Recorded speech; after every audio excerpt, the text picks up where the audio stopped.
네, 여러분 안녕하십니까. 저는 황 작가입니다. 황 작가의 책 읽기 김수영 평전을 읽고 있습니다. 오늘은 9번째 시간입니다. 이 책을 10번에 걸쳐서 읽으려고 하는데요. 이제 9번째 앞부분에 와 있습니다.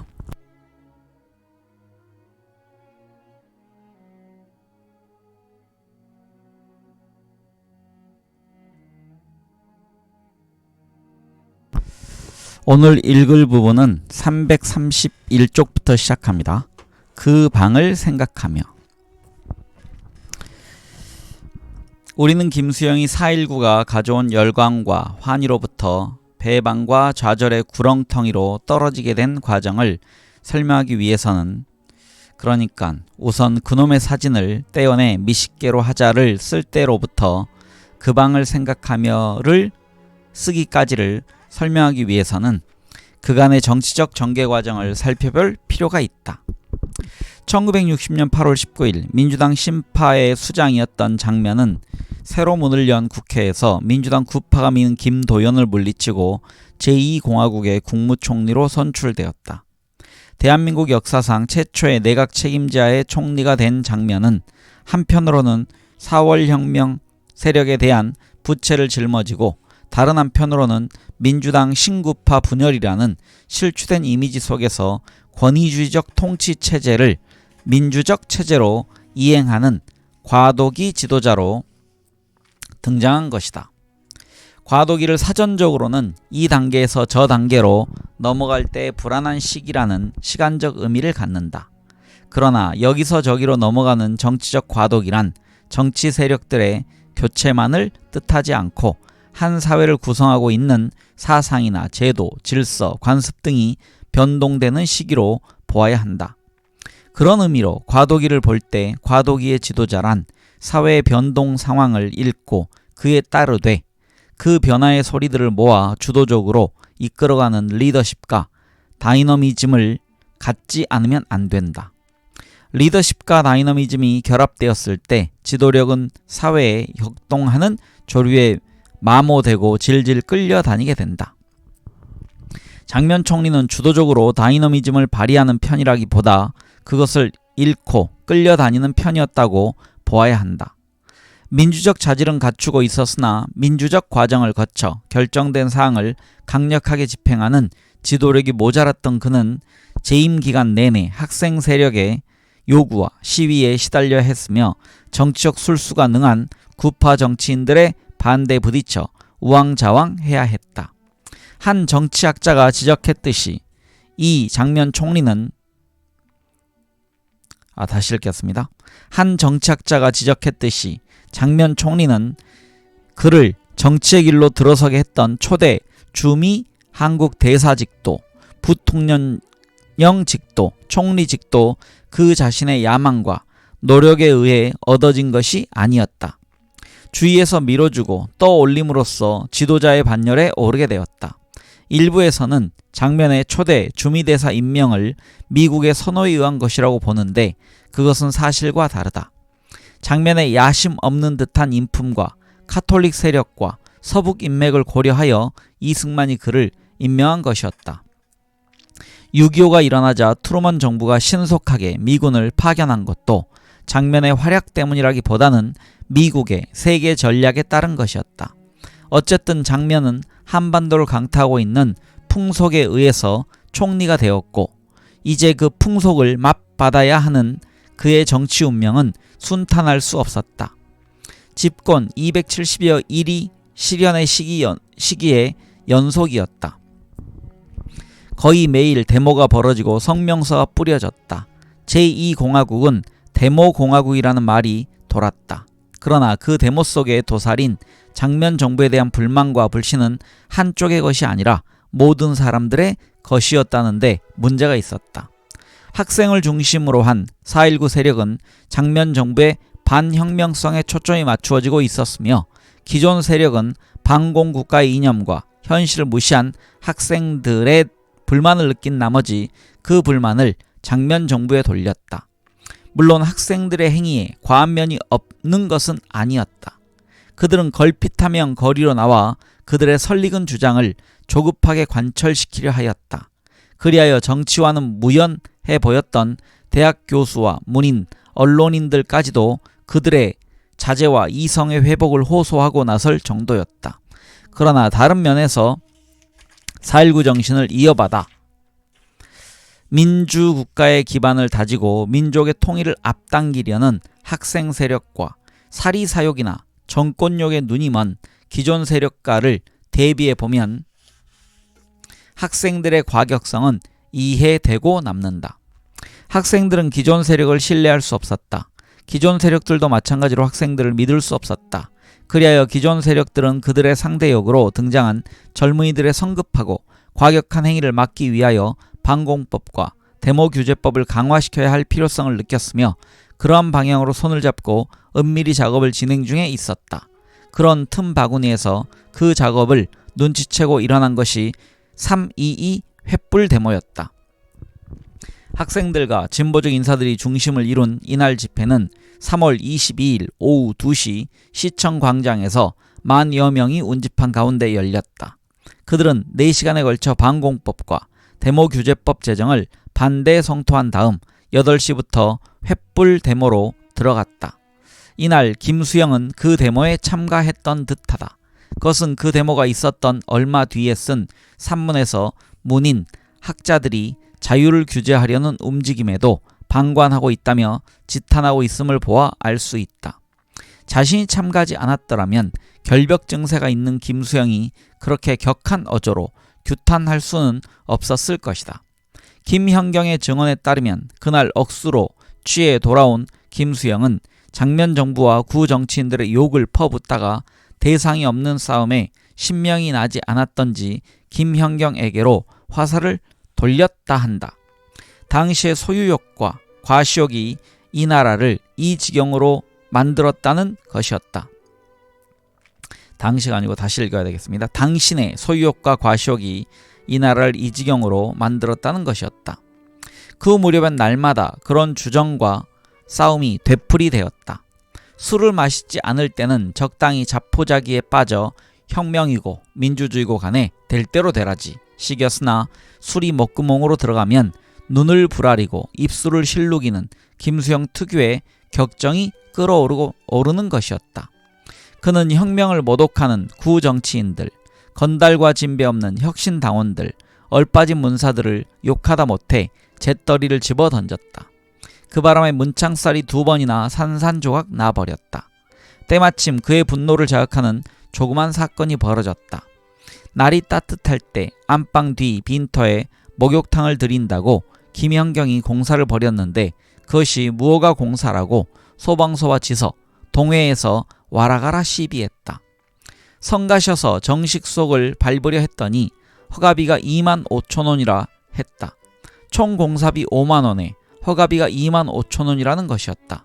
김수영은 그런 일이 국민을 염두에 두지 않는 정부와 공무원들의 비민주적 형태로 이해되고 혁명을 오도하는 일로 여겨져 속이 똥창까지 뒤집혀지는 것이었다.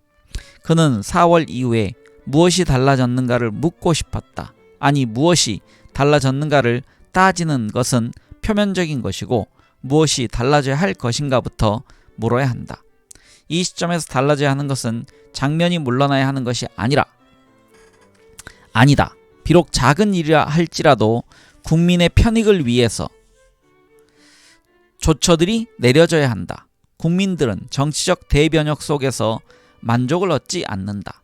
그들은 한 잔의 술과 끊이지 않고 나오는 수돗물, 포장된 도로, 구청 호적부 괴장과 파출소 소장들의 정다운 눈인사 같은 데서 만족을 얻는다. 개인의 작은 감정이 존중되지 않는 사회에서는 민주주의도 개뿔도 없다. 그것이 존중되지 않는 정의란 빛 좋은 개살구다.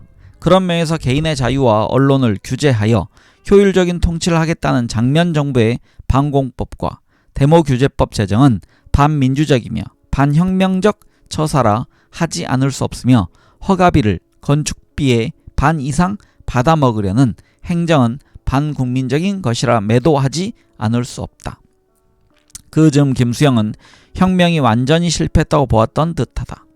10월 30일 쓴 그 방을 생각하라며 다시 읽겠습니다. 10월 30일 쓴 그 방을 생각하며 라는 시를 보면 혁명은 안 되고 방만 바꾸어 버렸다고 단정적으로 진술한다. 그러나 방만 바꾸어 버렸다는 진술은 자조적인 것만은 아니다. 그것은 싸우라, 싸우라, 싸우라 하는 소리와 맞서면서 4.19 횃불이 쓰러져가는 밤거리를 울린다. 그 울림이 혁명과업의 완수를 부르짖는 학생들의 간절한 소리로 이어져 가고 남북회담 및 남북학생회담을 부르짖는 소수 시민과 학생 세력들의 염원에 실린다. 실제로 1961년 5월 3일 학생들은 북한 학생들에게 남북학생회담을 제의하고 5월 13일에는 남북학생회담 환영 및 통일 촉진 골기대회를 범국민적 차원에서 연다.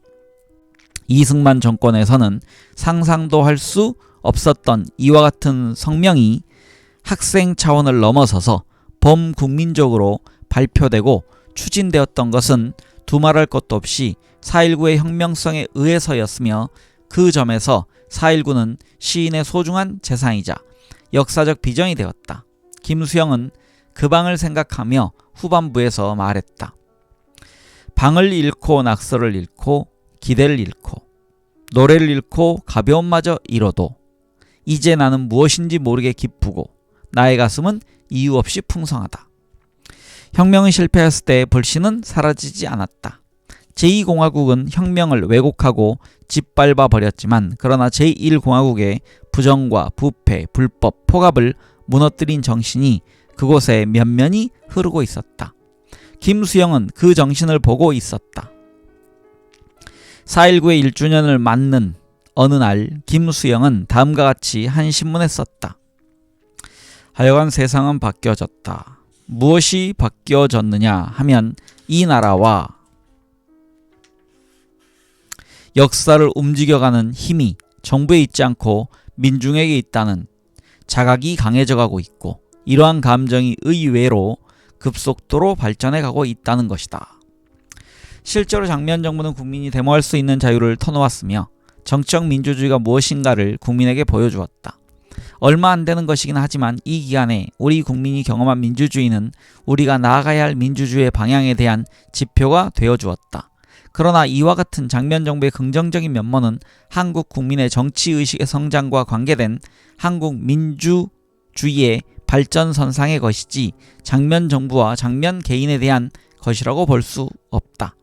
의회의 민주주의의 발전이나 언론의 자유는 장면의 정치 사상에서 도출된 것이 아니고 민권이 얻은 것이었다.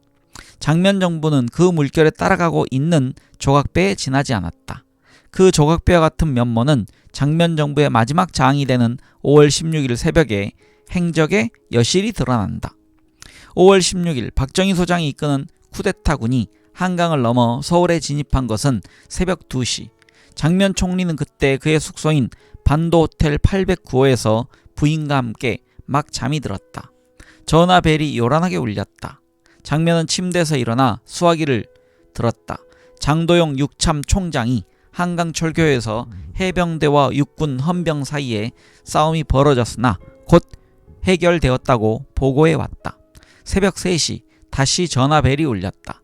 역시 장도영 총장의 전화였다. 그는 쿠데타군이 시내로 진입하고 있으니 빨리 피하십시오 했다. 다급한 목소리였다. 그는 겁이 더럭 났다.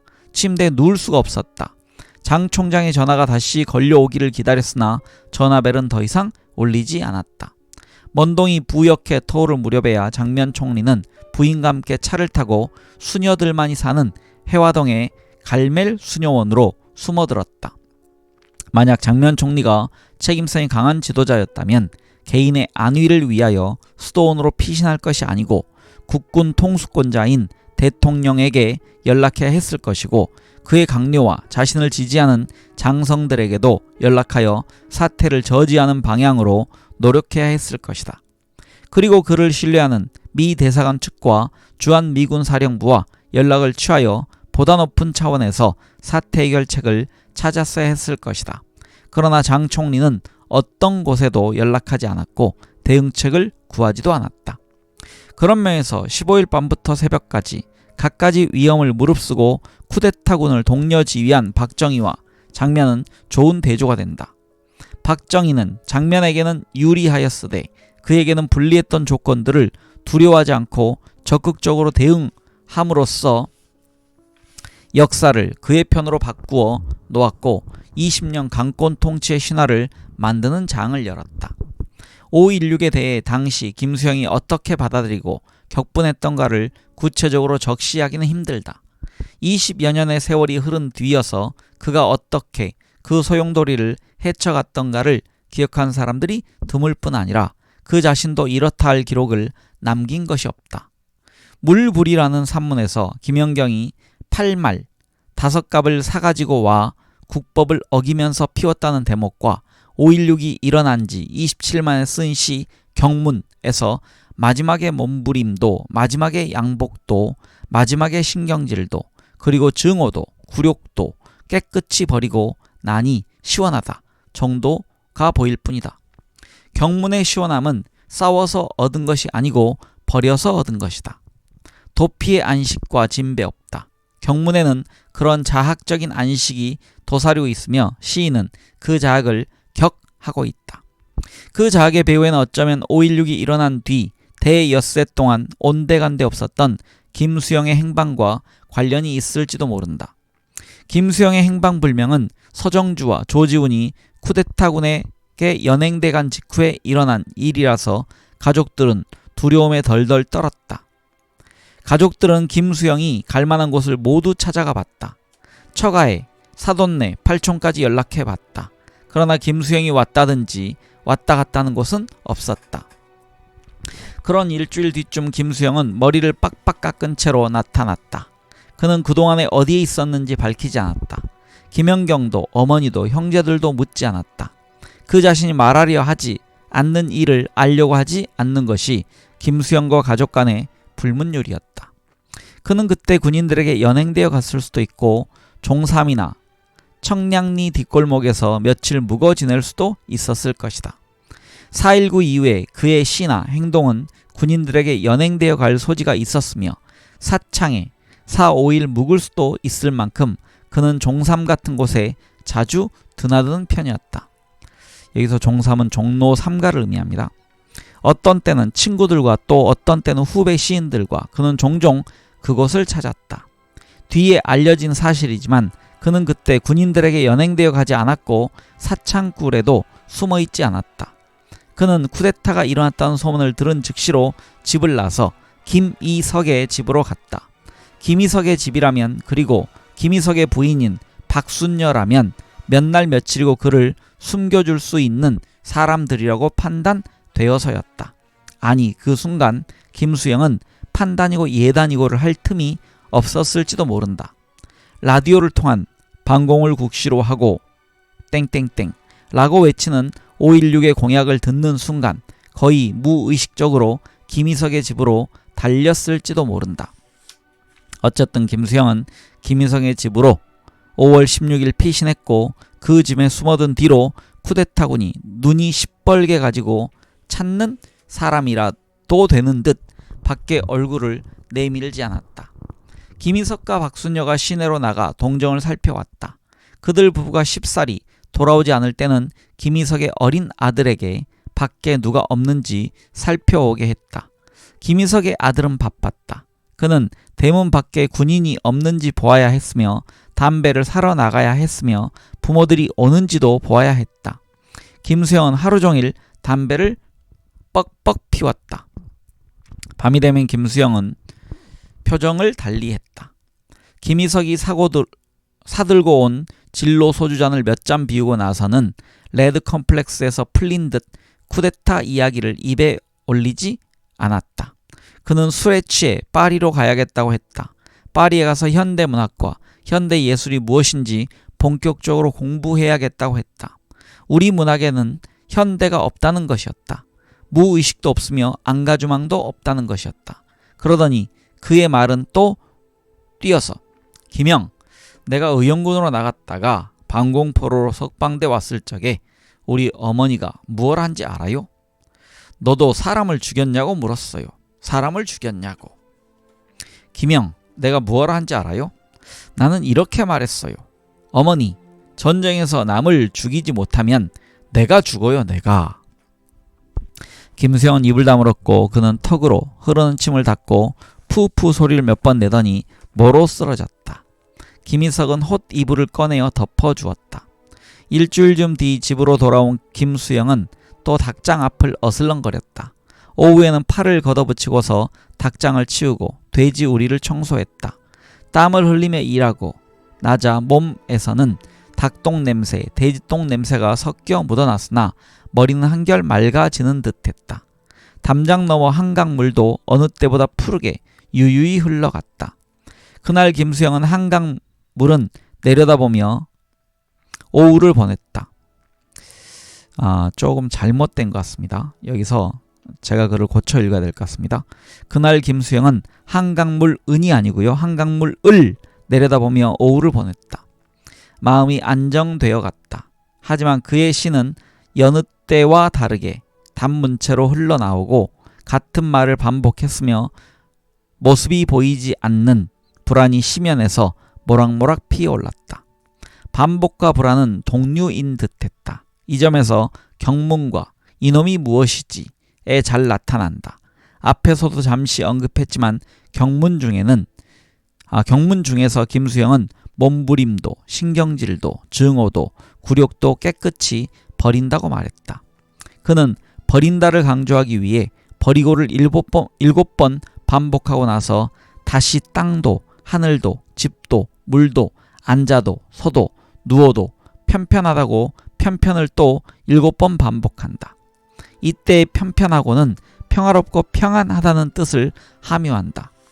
버리고와 편편하고를 반복하고 있는 김수영의 소시민적 자의식은 마침내 바람아 먼지야 풀아 나는 얼만큼 적으냐 가로 열고 어느 날 고궁을 나오면서 라고 자신에게 슬프게 묻는다. 정신이 있도록 세미해져 가고 있을 때였으므로 김수영은 거의 사회적 반응을 하지 못한다. 탱크가 동숭동 거리를 누비고 간 6.3 사태 때에도 김수영은 보고만 있었으며 1965년 6월 한일협정 반대 시위가 전국을 휩쓸고 있을 때에도 선뜻 나서지 못했다. 김수영은 어느 날 일기 1961년 2월 10일에 일본어로 다음과 같이 적었다. 2월 10일 일본어로 쭉 그 책에서요 지금 일본어로 일기를 적었습니다. 그리고 밑에 우리말로 옮기면 아래와 같다. 우리말 읽도록 하겠습니다. 나는 내가 죽으라고만 하면 죽고 죽지 말라고 하면 안 죽을 수도 있는 그런 바보 같은 순간이 있다. 모두가 꿈이다. 이것이 피로라는 것인지도 모르고 이것이 광기라는 것인지도 모른다. 나는 형편없는 전응아이고 내 시는 모두가 쇼이고 거짓이다. 혁명도 혁명을 지지하는 나도 모두 거짓이다. 단지 이 문장만이 얼마간 진실미가 있을 뿐이다. 나는 고독으로부터 떨어져 얼마나 긴 시간을 살아온 것일까. 지금 나는 이 내 방에 있으면서 어딘가 먼 곳을 여행하고 있는 듯한 기분이 들고 향수인지 죽음인지 분별이 되지 않는 것 속에서 살고 있다. 혹은 일본말의 속에 살고 있는 건지도 모른다. 그래서 나 자신은 지극히 정확하다고 생각하고 있는 이 문장 또 어딘가 약간 부정확하고 미쳐있다. 정말로 나는 미쳐있다. 허나 안 미쳤다고 생각하면서 살고 있다. 나는 시르 리얼리즘으로부터 너무나 오랫동안 떨어져서 살고 있다. 시르 리얼리즘은 초현실주의를 얘기합니다. 내가 이제부터 앞으로 가로 열고 언젠가 가로 닫고 정말 미쳐버린다면 그건 내가 시르 리얼리즘으로부터 너무 오랫동안 떨어져 있었던 탓이라고 생각해다오. 안 해요. 나는 유언장을 쓰고 있는 기분으로 지금 이걸 쓰고 있지만 난 살 테다. 박두진과 조지훈이 문인들의 한일협정 반대 성명서를 기초하고 이에 서명운동을 나설 즈음에야 김수영은 안수길, 박경리, 신동엽 등과 이에 동조하였다. 문단에 등단한 지 얼마 되지 않은 젊은 시인과 소설가들이 앞장섰다. 그들은 이 시인 저 소설가를 찾아다니며 서명을 얻어냈다. 당시에는 그런 서명을 얻는다는 일이 쉬운 일은 아니었다. 한일 국교 정상화가 동아시아의 평화를 위해서는 달성돼야 하는 것이지만 그것은 호혜평등 원칙에 입각해서 이루어져야 하고 두 나라를 오늘과 같은 수원 관계로 빠뜨린 일제 조선 강점을 일본이 먼저 사죄한 뒤에 해야 한다는 문인들의 성명서는 기독교 교역자 성명서, 대학 교수단 성명서와 더불어 지식인의 의사를 대변하는 중요한 문건의 하나였다. 그러나 한일협정 반대 성명은 박정희 정권의 한 정책을 비판하는 체제 비판이었을 뿐 박정희 군사정권 자체를 비판하는 소리는 아니었다. 군사정권 아래서 비판이나 반대 소리를 내지 못했다. 지식인들은 진보적인 신문이었던 민족일보가 폐간되고 그 사장인 조용수에게 사형이 언도되고 형이 집행되었을 때도 침묵했으며 박정희 최고의 의장이 대통령 불출마를 선언했다가 이를 뒤집고 군정연장 국민투표를 실시하겠다고 했을 때도 아무 소리 하지 않았다. 박 정권에 대해 반대 소리를 한 사람은 함석헌 한 사람뿐이었다. 흰 머리와 흰 수염, 회색 두루마기를 입고 있는 사야의 정신의 소유자인 함석헌은 3천만 앞에 울음으로 부르짖는다에 이어 세 번째 국민에게 부르짖는 말을 썼다. 그는 그 글에서 나라가 오늘 이 꼴이 된 가장 큰 책임은 5.16을 일으킨 사람들에 있다고 했다. 어째서 그렇습니까? 정신이 죽었기 때문입니다. 자유당이나 민주당은 악을 행하기는 하나 그 주체가 되는 것을 다치지는 못했습니다. 그러나 5.16에서는 헌법을 아주 짓밟고 국민의 정신을 꺾어버렸습니다. 하나는 정책이나 기술 문제요, 하나는 건국 이념, 국민 정신의 문제입니다. 그들은 말하기를 부패한 정치를 그냥 참을 수 없어 그랬다 했지만 이들은 부패에다가 횡포를 하나 더 했습니다. 그들은 참다 못해서 했노라 했지만 민주당의 8달을 못 참은 그들이 자기네에게는 이태 이상을 참으라고 했고 이태 후에도 형태를 달리할 뿐이지 사납기는 마찬가지입니다. 김수현 한 사문에서 침묵하는 지식인들에게 오늘이라도 늦지 않으니 썩은 자들이여 함석헌 씨의 잡지 씨알의 소리를 말함. 필자 다시 읽겠습니다. 그래서 함석헌 씨의 잡지의 글이라도 한번 읽어보고 얼굴이 뜨거워지지 않는가 시험해보아라. 그래도 가슴속에 뭉클해지는 것이 없거든 죽어버려라 고 했다.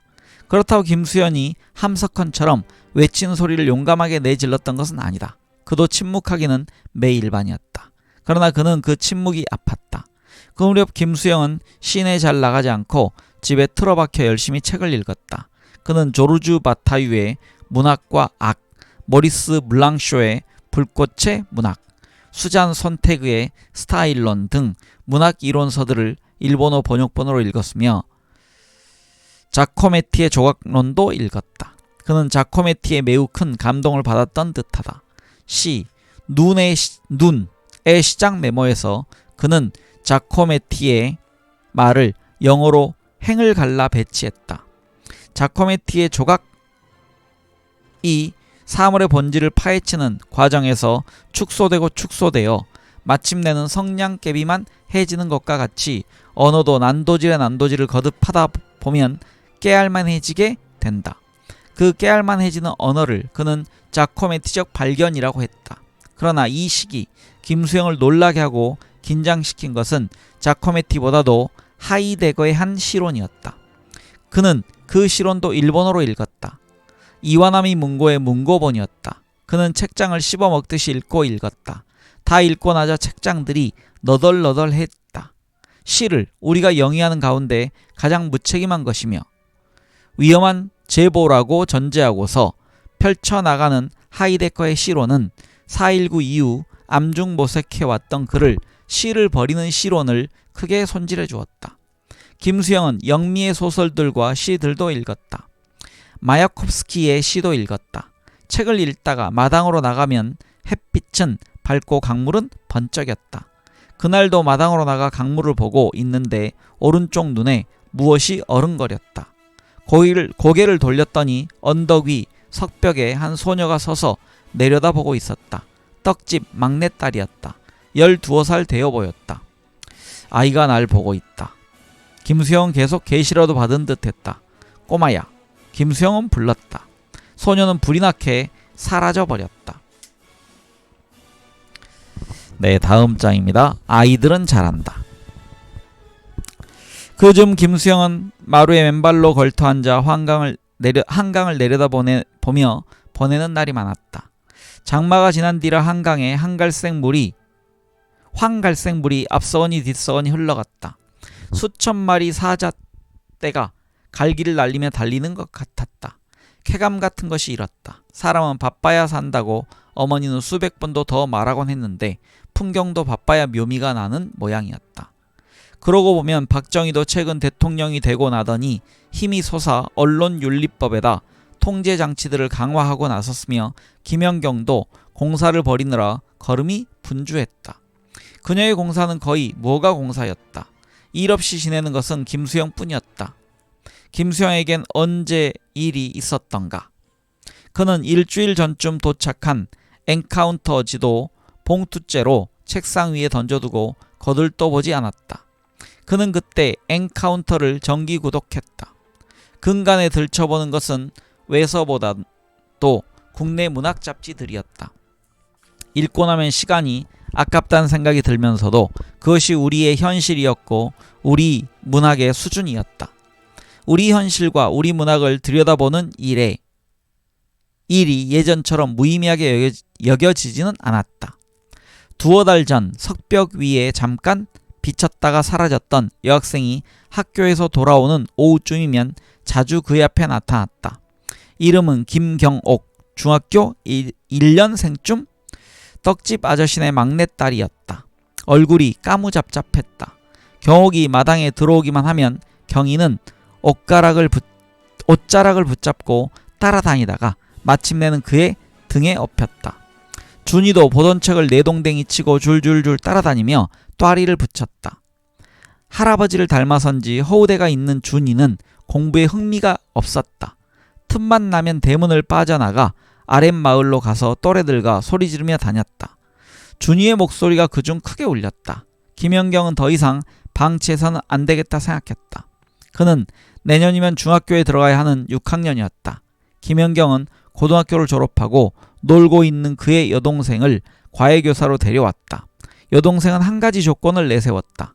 피아노를 가지고 가게 한다면 준이를 맡을 수 있다는 것이었다. 김수영과 김연경은 쾌히 승낙했다. 그런데 막상 김수영에게는 처제가 되는 과외 선생이 집으로 들어오자 문제가 터지기 시작했다. 과외 선생은 건너방을 차지하고서 김수영이 글을 쓰려고 책상 앞에 앉으면 기다렸다는 듯이 딩동댕동 건반을 쳐대는 것이었다. 성북동에서는 귀머거리 별장지기의 라디오 소리에 시달렸는데 이제는 바로 부엌 하나를 사이에 두고 처제의 건반 소리가 그의 청각을 두드리는 것이었다. 마누라에게는 냅다 소리를 지르든가 주먹을 휘두르면 되었지만 처제에게는 소리나 주먹을 들 수가 없었다. 이를 악물고 참아야 했다.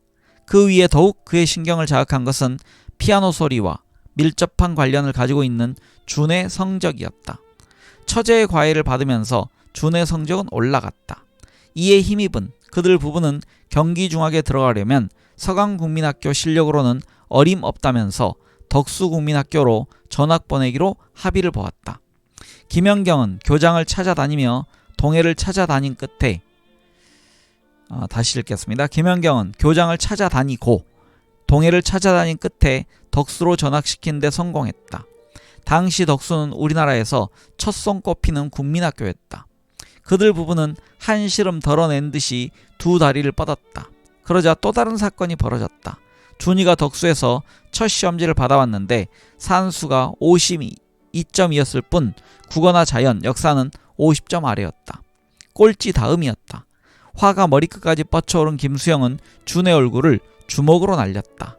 그러나 주먹질로 문제가 해결될 수는 없는 일이었다. 마침내 처제는 나는 능력 없어요 하고 손을 들었다. 시인의 아들이 과일을 떠맡을 수밖에 없었다. 다시 읽겠습니다. 시인이 아들의 과일을 떠맡을 수밖에 없었다. 처제의 피아노 소리는 밤낮 없이 딩동거리고 아이의 성적은 오르지 않고 김수영의 속은 끓었다. 그러나 김수영은 참고 아이가 학교에서 돌아오는 것을 기다려 그날 배운 것을 복습시키고 내일 것을 예습시켰다. 과의 덕이었는지 다음에 준이는 보성중학교에 무난히 들어갔다. 보성이라면 경기에는 미치지 못했지만 인류였다. 배제, 휘문과 어깨를 겨루는 전통 있는 사립이었다. 김수영은 더욱 준이의 과외에 매달렸다. 어떤 때는 시를 쓰는 일보다 아이를 가르치는 일이 소중하게 생각될 때가 있었다. 특히 시험이라도 잘 보고 오는 날이면 무슨 대단한 일이라도 성취하고 난 뒤처럼 가슴이 뿌듯했다. 어떤 날은 도시락을 보성까지 갖다 주기도 했다. 그렇다고 김수영의 교육 방법이 조금이라도 개선된 것은 아니었다. 김수영은 여전히 열을 올려 동사와 비동사를 가르쳐 주었으며 준이가 이해하지 못하면 주먹이 계속 날아갔다. 어떤 때는 준이가 화장실로 들어가 나오지 않을 때가 있었으며 어떤 때는 부자가 웃음꽃을 피우며 명사와 대명사를 가르치고 배울 때도 있었다. 그리고 또 어떤 때는 부자가 함께 밥을 짓고 고등어를 조리기도 했다. 김연경이 신수동에 미장원을 차린 뒤부터는 그런 경우가 많았다. 부자가 함께라고 했지만 김수영은 그저 보고 있을 뿐이었다. 밥도 고등어 조리기도 준이가 혼자서 다 했다. 준이의 고등어 조리는 솜씨는 보통이 아니었다. 냄비가 그의 손안에서 노는 것 같았다. 야, 너 고등어 조리는 솜씨 일품이다. 너 그 길로 나가도 되겠다. 김수영은 감탄했다. 생물 선생님이 그러셨는데 사람은 자기가 하고 싶은 것을 하되 좋은 일을 해야 한다고 했어요. 선생님은 남을 돕는 일을 많이 하세요. 그래? 사람은 그렇게 살아야 한다. 공부보다도 먼저 사람이 돼야지. 그날 부자는 모처럼 기분이 좋았다. 그들은 저녁을 잘 먹고 공부도 잘했으며 할머니 이야기, 고모 이야기, 마을 아이들의 이야기도 나누었다. 그러나 그날 이후 두 사람 사이는 점점 냉랭해져 갔다. 공부를 가르친 날도 드물었다. 김수영의 마음은 준이에게서 경희에게로 쏠렸다. 경희는 준이와 달리 저 혼자 한글을 깨우치더니 아침마다 10원씩 타가지고 만화 가게로 갔다. 어느 날 김수영은 경희가 10원으로 무엇을 하는지 알아보고 싶어 눈치채지 않게 슬금슬금 뒤를 따라가 보았다. 아이는 골목을 빠져나가 방울빵 집에서 방울떡 10개를 사가지고 만화 가게로 들어갔다. 가게 주인에게 방울떡을 사고 남은 9원을 주고는 그 돈만큼 만화를 뽑아들고 의자로 가 앉아 읽기 시작했다. 김수영이 호기심에 끌려 문을 밀고 들어갔다. 한 아이가 김수영을 보고는 우야 불렀다. 경희의 호적 이름은 우였다. 아이는 만화에 끌려 꿈쩍도 않았다. 다시 여바이가 우야 너네 아빠야 하고 말했다. 역시 꿈쩍도 않았다. 할 수 없이 김수영은 문을 닫고 나올 수밖에 없었다. 그날 저녁 왜 9원어치를 몽땅 빌리지? 한 권 한 권 빌리지 않고 물어보았더니 처음에 몽땅 빌리지 않으면 다른 애들이 뽑아가 버리므로 보고 싶은 만화를 볼 수 없게 된다고 했다. 김수영의 입가에는 절로 웃음이 새어나왔다. 어느새 저 꼬마에게도 슬기가 길러지는가 대견했다. 63년인지 64년 여름에도 그런 흐뭇함을 김수영은 경희에게서 맛보았다. 그날 유정이 찾아왔다. 마당에서 이웃에서 애들과 뛰어놀고 있는 경희를 보고 유정이 경아 아빠 계시냐? 하고 물었다. 방 안에 있던 김수영에게도 유정의 굵은 목소리가 들렸다. 안 계셔요. 경희 의외의 대답을 했다. 아빠는 아침에 시내 나갔어요. 유정은 잠시 머뭇거리더니 경희야 내 연필하고 종이 좀 빌리자 했다. 김수영은 나을까 말까 망설이다가 아이가 또 어떤 대응을 할지 궁금하여 숨을 죽이고 있었다. 경희는 건너 방으로 들어가 종이와 연필을 가지고 나왔다. 유정이 종이에 메모를 하고는 대문을 밀고 나갔다. 경희가 안방문을 밀고 달려왔다. 아빠 나 잘했지? 김수영은 퉁명스럽게 뭘 잘해? 하고 일부러 목소리를 높였다. 아빠가 글 쓰는데 손님 오면 방해되잖아. 그래서 내가 없다고 그랬는데 그럼 내가 잘못한 거야? 아빠 그럼 달려가서 오라 할까? 아니야. 경희가 아빠 글 쓰라고 참 잘했다. 김수영 경희를 두 팔로 번쩍 안아 올렸다. 아이의 부드럽고 작은 입술에 입술을 비볐다. 목에도 손에도 발바닥에도 입술을 비볐다. 아이는 그이의 종교였어요. 아이들을 제외한 모든 것, 나나 어머님이나 형제들이나 친구 간에도 그이는 얼마쯤 적대의식을 갖는데 아이들에게만은 그런 벽이 없었어요. 우리 애들만이 아니라 조카들에게까지도.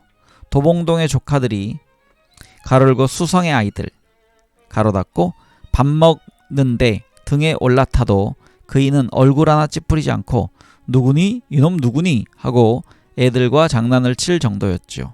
특히 경희는 그이의 천국이었다 해도 지나친 말이 아닐 거예요. 64년 경복국민학교에 보내놓고는 종종 학교로 가서 이놈이 어떻게 공부하나 몰래 유리창 밖에서 살피고는 했었죠. 한 번은 선생님이 칠판에 문제를 쓰고 있는데 글쎄 그놈이 선생님 몰래 아이들을 향해 트위스트를 추고 있더래요.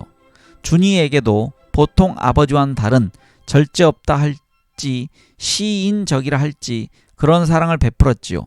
폭포 같은 사랑이었어요. 하지만 거짓말을 한다든지 약속을 안 지키는 건 아무리 사랑하는 아이들이라 할지라도 용서하지 않았어요. 한 번은 이런 일이 있었어요. 그이는 준이에게 활자체와 같은 글씨로 또박또박 연습 문제를 내주었어요. 그런데 그 녀석이 글쎄 밖에 나가 놀 모양으로 그걸 아무렇게나 쓱쓱 하고 나가버렸어요. 저녁에 그걸 그이가 보았지요. 아이를 반 죽일 듯 했어요. 너무너무 무서워서 아이를 도봉동 큰 고모에게 보내버렸지요. 한동안 그앤 큰 고모와 살았죠. 전집에 실린 준에게 보낸 편지는 아마 그때 것이었던 것 같아요. 그이는 준이는 나를 닮고 경희는 자기를 닮았다고 했어요. 경희가 그 아이를 다시 읽겠습니다. 경희가 그이를 닮은 건 사실이지만 지적 허영심이 강하고 병약한 것이라든지 야구에 미친 것이라든지가 설명이 있습니다. 준이가 나를 닮았다는 건 사실과 다를지도 몰라요. 나도 공부를 잘한 편이었지 처진 편은 아니었으니까요. 그래서 준이는 당신 선대를 닮은 것 같다고 대들었죠. 김연경이 전집에 실린 준에게 보낸 편지란 다음의 것을 말한다. 지금 현대문학사에 와서 큰 고모를 만나고 나서 한두 가지 느낀 점이 있어서 적어보낸다. 1. 고모의 말과 대조해보니 그동안에 대시가 있습니다. 시험 준비하는 동안에 대시. 이틀 동안이나 밤을 새웠다고 하는데 사실에 어긋나는 것 같으니 차후에는 그런 사소한 거짓말도 하지 않게 했으면 좋겠다.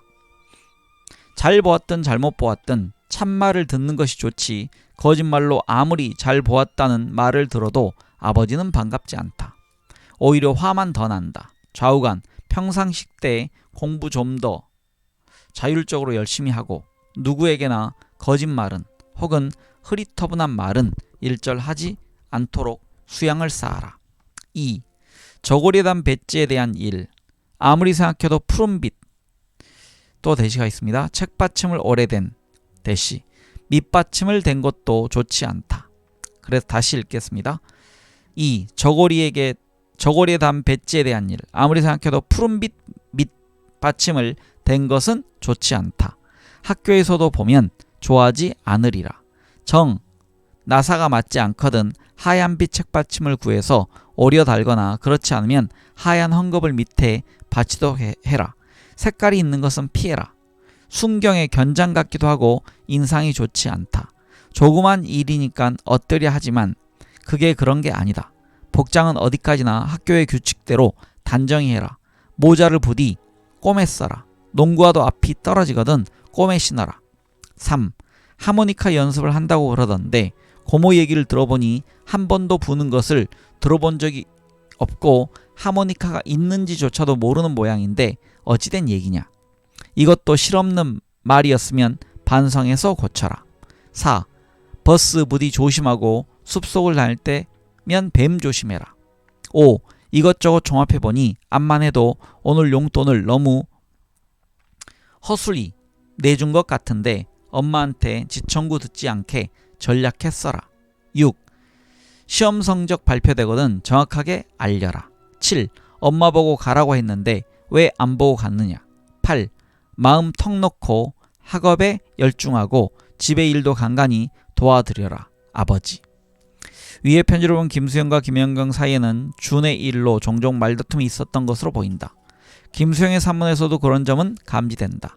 벽이라는 글을 보면 큰애는 제 어머니를 닮고 작은애는 자기를 닮았는데 발만은 경희의 발이 어머니 발을 꼭 빼 닮았다고 쓰고 있다.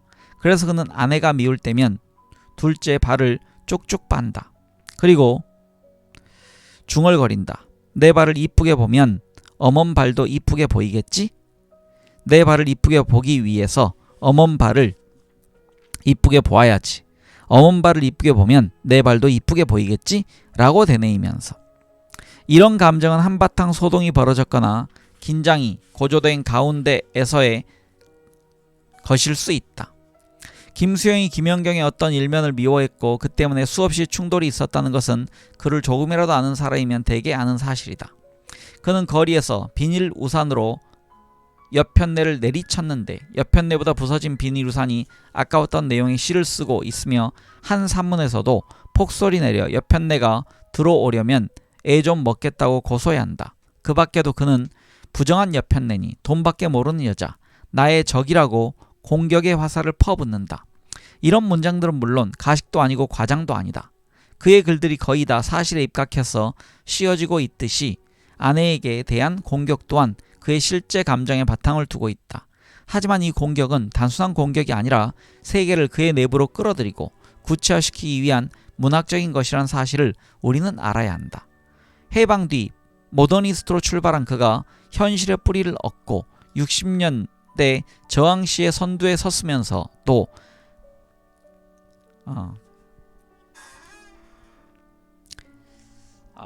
글씨예요. 조금 먹물이 번져서 잘 안 보여서 다시 읽어 나가겠습니다. 당대 저항 시인들의 단순한 당위성을 벗어나 현실을 다양하고 심도 있게 묘출할 수 있었던 것은 그의 시적 대상의 현실성, 구체성 때문이었다고 해도 된다. 그가 정직한 사람이 되기 위해서 그의 아내는 필요악의 존재로 그의 시 속에 등장하는 것이며 그리하여 그들 부부는 적과 동지로 대자와 즉자로 그의 시 속에서 싸우고 화해하면서 다이내믹하게 운영되어 가는 것이다. 한 시작 노트에서 시작은 시를 연습하는 노트입니다. 시를 짓는 한 시작 노트에서 김수영도 그런 말을 하고 있다. 옆편내를 욕하는 것은 좋으나 옆편내를 욕함으로써 자기만 잘난 체하고 생색을 내는 것은 치기다. 시에서 욕을 하는 것이 정말 욕이 되는 것은 아니지만 하여간 문학의 악의 언턱거리로 옆편내를 이용한다는 것도 좀 졸렬한 감이 없지 않다. 이불 속에서 활개를 치거나 안악군수 노릇을 하기는 싫다. 대개 밖에서 주정을 하는 사람이 집에 들어오면 얌전하고 밖에서 얌전한 사람이 집 안에 들어오면 호랑이가 되는 수가 많다고 하는데 내가 그 짝이 아닌지 모르겠다. 이와 같은 준열한 자기 반성에도 불구하고 김수영이 시 속의 형제나 친구 혹은 그의 삶과 유관한 어떤 계층이 대상이 되지 않고 아내가 그 자리를 차지한 것은 아내가 그와 가장 많은 관계를 맺고 있는 가장 확실한 존재이기 때문일 것이며 그리고 그 아내가 세속인들의 속성, 즉 돈에 집착하고 그것을 얻기 위해서는 적성을 보이는 적자생존의 법칙을 잘 따르고 있기 때문일 것이다. 실제로 그의 부인은 가정을 이끌어가기 위하여 갖은 일을 다했다. 닭을 기르고 미장원을 하고 돈놀이에까지도 적당히 관여했던 것 같다. 김수영의 원고료에 대해서도 무섭게 따졌다. 그래서 김수영은 잡지사나 출판사에서 원고료를 받을 적이면 이건 옆편내 몰래 쓸 내몫이라고 10분의 1 정도를 따로 안호 주머니에 넣어두었다. 하지만 김수영이 원고료를 가지고서 술을 마셔야 한다는 당시 문인들의 일반적인 관습을 무시하고 술을 사지 않았다든가 잡지사의 원고료 재촉을 무섭게 하였다는 점들은 반드시 부인의 성화 때문만은 아닌 그에게도 돈을 따지는 일면이 있었다는 것을 우리는 염두에 두어야 할 것이다. 첫째로 그는 선린상고 출신으로 돈에 대한 근대적 인식을 지니고 있었으며, 둘째로는 다른 문사들과 달리 그는 글쓴 일이 정신적인 작업이 아닌 현실적인 직업이었다. 친구들이나 젊은 문인들이 집으로 찾아오는 것을 꺼린 이유의 하나가 거기 있었다. 그들이 자꾸 오면 그는 원고를 쓸 수 없는 것이고 원고를 쓰지 못하면 돈이 없는 것이다. 따라서 그들의 방문은 그의 수입원을 방해하는 일이 되는 것이다. 그런 면에서 김수영은 당대 문인들과는 생활 방식이나 사고가 다르다고 볼 수 있다. 폭주를 하고 실수를 하는 면에서는 다른 문인들과 동일했으나 그는 부지런히 외국 서적을 읽고 시를 생각하고 시를 쓰는 편이었다. 쉬는 시간에는 음악과 그림을 감상하고 추리소설을 읽고 마루를 닦고 부인이 외출했을 때는 설거지를 하기도 했다. 한 번은 설거지를 하고 있는데 최정희가 찾아왔다. 부랴부랴 손을 씻고 나아갔으나 행주 냄새가 코를 찔렀다. 해방 뒤부터 친교와 두터운 최정희는 김수영을 볼 겸 달걀을 사러 간다는 명목으로 종종 서강을 찾아갔었다. 한 번은 김수영이 부인 몰래 달걀을 두 손 가득 들고 와 얹어주었다. 돈으로 치면 몇 푼도 안 되는 그 일을 김수영은 매우 어렵게 그리고 큰 일이나 되는 듯이 하는 것이었다. 그것이 최정희에게는 우습고 눈물이 날 만큼 아름다워 보였다. 김수영도 종종 마포 아파트로 최정희를 찾아갔다. 아니, 김수영은 최정희만이 아니라 앞에서도 말한 적이 있지만 그가 정을 준 모든 친구들을 주기적으로 찾아가는 편이었다.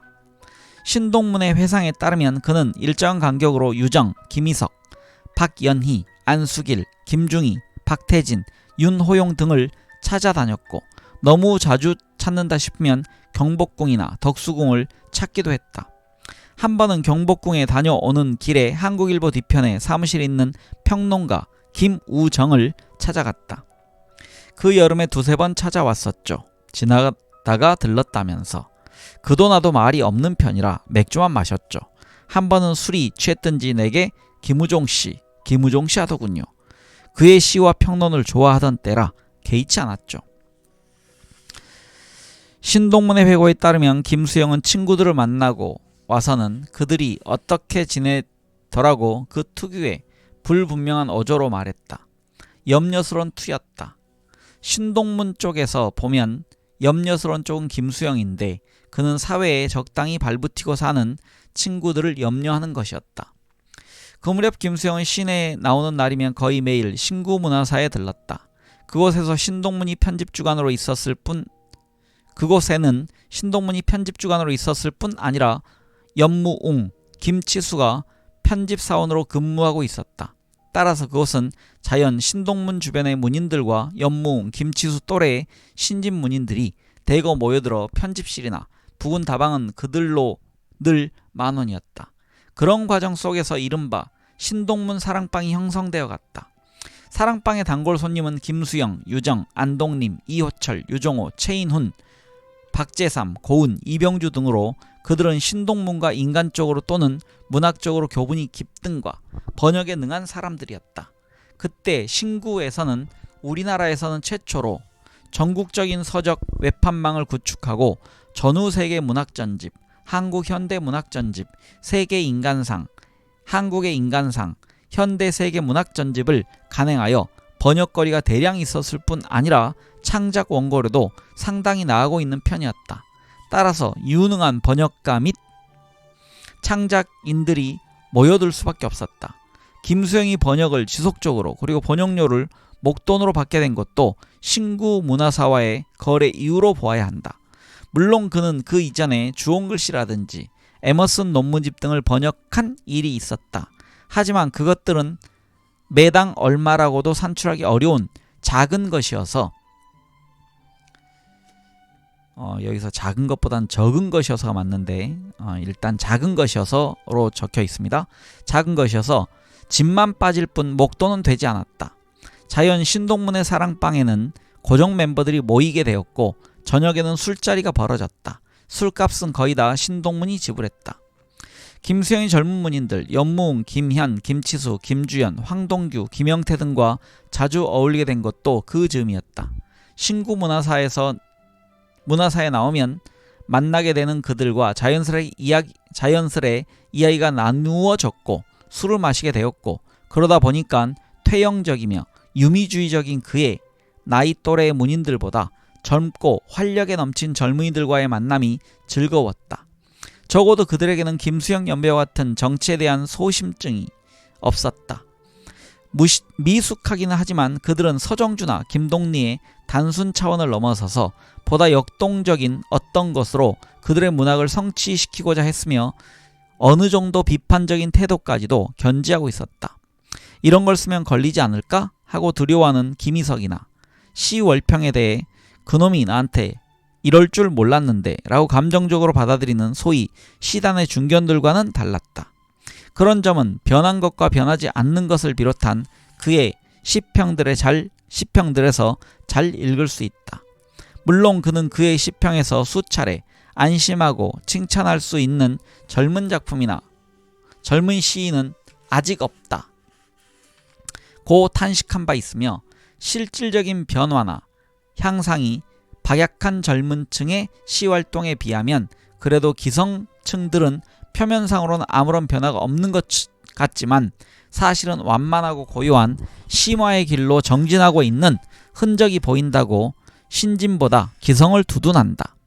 하지만 시를 예술적 차원만이 아니라 역사적 차원에서 보고자 하는 그의 평문은 기성에 대해서는 원숙의 경지, 귀중한 재산이라고 막연한 칭찬을 하고 있는데 반해 신진들의 참여와 순수 대립에 대해 상당한 페이지를 할애하여 그들의 의견을 정리하고 그에 대한 그의 견해를 덧붙이고 있다. 참여파의 평자, 조동일 구중서들은 현실 극복을 주장하는 데까지는 좋으나 우리 사회의 아민, 언론 자유가 없다는 것을 과소평가하고 있고, 예술파의 전위, 전봉건, 정진규, 김춘수 등은 작품에서의 내용 제거만을 내세우지 작품상으로나 이론상으로 자기들의 새로운 미학을 제시하지 못하고 있다는 것이다. 그는 말한다.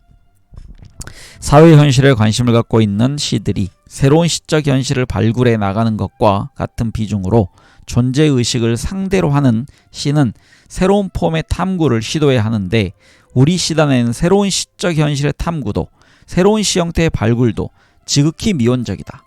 소위 순수를 지향하는 그들은 사상이라면 내용에 담긴 사상만을 사상으로 생각하고 대기하고 있는 것 같은데, 대기란 얘기는 큰 기대인 것 같습니다. 시의 폼을 결정하는 것도 사상이라는 것을 잊어서는 안 된다. 이런 미학적 사상의 근거가 없는 곳에서는 새로운 시의 형태는 나오지 않고 나올 수도 없다. 그리고 이런 미학적 사상이 부르조아 사회의 사회적 사상과 얼마나 유기적인 생생한 연관성을 갖고 있는가 하는 것은 비근한 예가 빗토르나 권터그라스를 보면 알 수 있다. 진정한 폼의 개혁은 종래의 부르조아 사회의 미, 즉 쾌락의 관념에 대한 부단한 부인과 전복에 의해서만 이루어진다. 우리 시단의 순수를 지향하는 시들은 이런 상관관계와 필연성에 대한 실감 위에 서 있지 않기 때문에 항상 낡은 모방의 작품을 순수시라는 이름으로 제시하고 있다. 이들이 추구하고 대치하고 있는 것은 어제까지의 우리들의 현실이나 미의 관념이 아니라 20-30년 전에 혹은 훨씬 그 이전에 남의 나라의 현실과 미의 관념이다. 요즘 나오는 철없는 신진들은 이런 모조된 이류의 시를 진정한 새로운 시라고 생각하고 이것을 또다시 흉내내고 있다. 이를테면 허소라의 작품 아침 시작 같은 것은 언어의 참신한 구사력이나 작품의 구성면에 있어서 뛰어난 재치를 보이고 있음에도 불구하고 종말에 가서 타기할 만한 시대착오적인 유미적인 방향으로 흐르고 있다. 그리고 더 무서운 것은 이 작가 자신이 자기가 어디가 낡은지를 모르고 있다는 사실이다.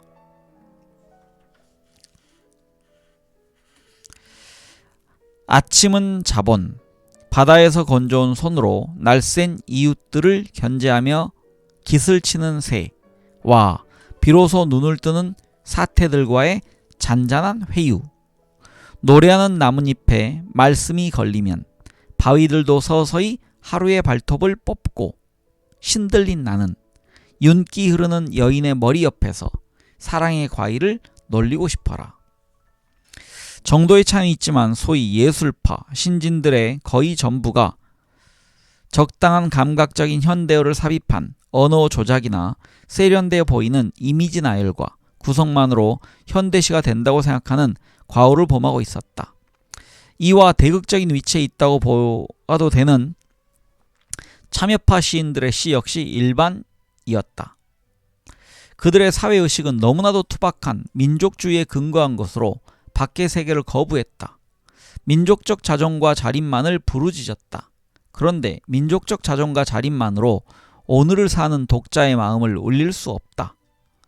민족적 자존과 자립은 세계 속에서의 보편성을 얻지 않으면 안 된다. 참여파의 한계가 거기 있었다. 민족적 자존과 자립의 한계 속에 조동일과 구중서가 서 있으며 그 반대편에 전봉건과 김춘수가 서 있었다. 내용을 제거한 형식이 사기로 떨어질 수 있다는 위험한 사실을 전봉건과 김춘수는 간과하고 있었다. 이와 같은 사고의 연속선상에서 김수영은 나, 우리라는 문제로 전진한다. 그는 우리를 신변현실에서 비롯하는 자신의 시의 사적 현실에 대한 반발로 우리를 쓰고자 했다고 말하고 있으나 4.19 이후에 그의 의식의 확대와 심화 때문에 나를 넘어선 우리는 필연적으로 대두되었다고 보아야 할 것이다. 이에 대한 논리를 그에게 구체적으로 보여준 것은 C.D. 루이스였고 그것을 시에 드러낸 것이 미역국이었다. 그러나 이 시에 나타난 우리는 나의 다른 말이지 진정한 우리는 아니었다. 그는 이 우리의 문제를 좀 더 시간을 두고 생각해 보아야겠다고 한 시작 노트에 적고 있다. 좀 더 시간을 두고 생각해 보아야겠다라는 말은 그와 대척적인 위치에 서 있는 김춘수의 우리란 없다. 나가 있을 뿐이다. 라는 말과 좋은 대조를 이룬다. 김수영의 나가 우리애로 터져나오려는 꽃망울과 같다면 김춘수의 나는 관조하는 나이다. 그 점에서 김춘수의 심상은 당시에, 당시라는 얘기는 당나라시입니다.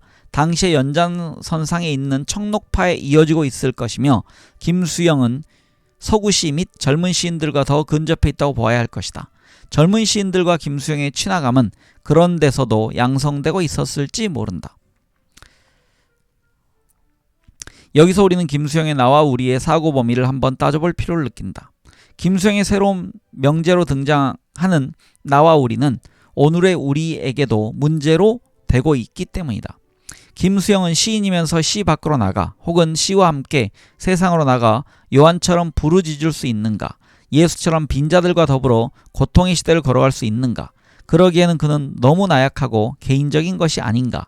이때의 개인적이란 19세기 이후로 지나치게 발달한 자아가 타를 억압함으로써 내면화되어가는 현상을 뜻함과 동시에 그가 개인 생활을 버리지 못했다는 것을 의미한다. 그는 아들로서, 아버지로서, 남편으로서 마땅히 집안 살림을 꾸려가야 했음에도 불구하고 그런 세월의 길을 택했었음에도 불구하고 반대로 가족의 짐이 되었다. 그는 자신을 희생시키지 않음으로써 아무것도 희생시키지 않았다. 김수영의 표현대로 쓰자면 그는 나를 넘어선 우리애로 넘어가지 못한 것이다. 여기서 김수영과 이후의 참여론자들과의 거리가 생기게 된다. 김수영이 그 자신을 포기하지 못했고 그러므로 아무것도 포기하지 못했다는 논리의 바탕에는 그의 나에 대한 집착이 도사리고 있었다. 물론 이 나는 세계라든지 민족의 기본 단위다. 세계라든지 민족은 나를 상정하지 않고서는 성립될 수 없다. 나 없는 세계는 존재할 수 없다. 이런 사고들을 고려할 때 세계를 위하고 민족을 위한다고 할 때 선행 조건은 내가 무엇이며 나의 고통은 무엇이며 나의 행복은 어떤 것이어야 하는가의 인식과 그것의 추구가 있어져야 한다. 김수영은 이 나에 대한 탐구를 끝까지 포기하지 않았다. 이후에 그가 쓴 시여 침을 뱉어라에서 시는 민족을 초월하고 인류를 초월해야 하며 그럴 때 시는 민족을 내포하고 인류를 내포하게 된다고 했을 때의 시는 나의 다른 말에 지나지 않았다. 나를 버리고 세계애로 투신하기에는 그는 이기적이고 회의적이며 복합적인 인간이었다. 그의 의식이 세계로, 우주애로 확산되고 있을 적에도 마찬가지였다. 외연적인 확산에 비례해서 그의 내연적 자아도 심연처럼 깊어져 가고 있었다. 이 심연의 자아는 때때로 지식인으로서의 메이크업에 매우 불편하게 작용했다. 다시 읽겠습니다. 이 심연의 자아는 때때로 지식인으로서의 메이크업에 매우 불편하게 작용했다. 64년 어느 날 김수영은 김규동과 남산 육교를 지나가는데 갑자기 김규동의 팔을 붙잡으며 육교가 무너진다. 육교가 무너지면 내가 죽는다. 괜찮을까? 하고 말했다. 김규동은 너 무슨 말을 하고 싶은 거냐? 왜 평범하게 말하지 못하는 거냐? 이제는 그런 수사의 탈을 쓸 나이를 지난 것이 아니냐? 고 말하고 싶었다. 그러나 그는 그렇게 직설적으로 말하지 못하고 괜찮아. 다들 그렇게 사는 거지 뭐. 했을 뿐이었다. 김규동은 김수영이 자신이 말하지 않는 말을 능히 짐작하고도 남음이 있었을 것으로 보고 있다. 그의 지능은 그러고도 남을 만큼 빠르고 예리했다. 김규동이 김수영에게 직설적으로 말하지 않고 우회적인 화법을 취한 것은 아마도 김수영에게 다음과 같은 회의를 가졌기 때문이었을지도 모른다. 김수영은 시의 허명성에 너무 매인 것이 아닐까? 허명성은 허물을 동반하고 있는 것이 아닐까? 인간이란 어떤 식으로든 허물을 경험해야 순수해지고 지혜로워지는 것이 아닐까? 평범의 슬기는 적이 있는 것이 아닐까? 네, 이상으로 제가 김수영 평전 읽기 9번째 시간을 마무리했습니다. 다음 시간에는요, 이제 10번째 이 책의 마지막 부분을 읽도록 하겠습니다. 피아노와 시금치, 그리고 뭐 평전이기 때문에 어쩔 수 없이 김수영의 이제 죽음이 언급될 것입니다. 네, 다음 시간에 뵙도록 하겠습니다. 함께 해주신 많은 분들 감사드립니다. 편한 하루 보내십시오.